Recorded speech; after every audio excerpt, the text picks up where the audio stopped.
Welcome to our channel. Today we how to verify insurance coverage on Policygenius, quick tutorial step-by-step clearly.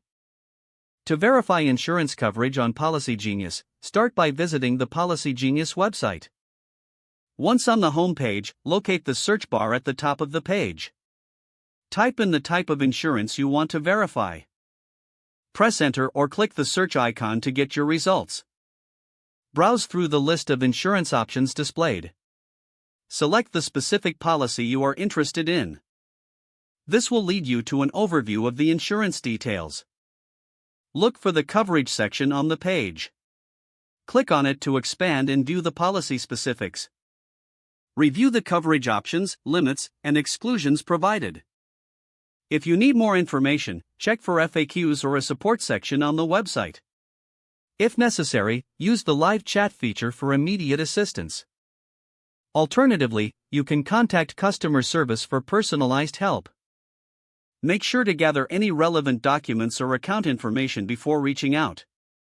After verifying your coverage, note any important details for your records. Once done, you can continue exploring other insurance options or finalize your purchase. This completes the process of verifying your insurance coverage on Policygenius. If the page does not load, refresh the browser or try again in a private or incognito window. Make sure you are using the correct email address, then retype it carefully to avoid small typos. If your password is not accepted, use the reset option and create a new strong password you can remember.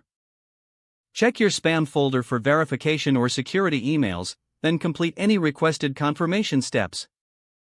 Enable two-factor authentication if available to improve account security and reduce unauthorized access risk.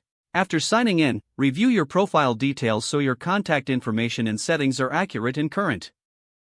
If you see an error message, note it down and try again after restarting your device and internet connection. Log out when you finish, especially on shared devices, to keep your account and payment information secure.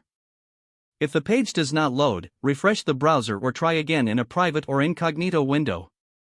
Make sure you are using the correct email address, then retype it carefully to avoid small typos. If your password is not accepted, use the reset option and create a new strong password you can remember. Don't forget to like this video and subscribe to our channel for more step-by-step tech guides.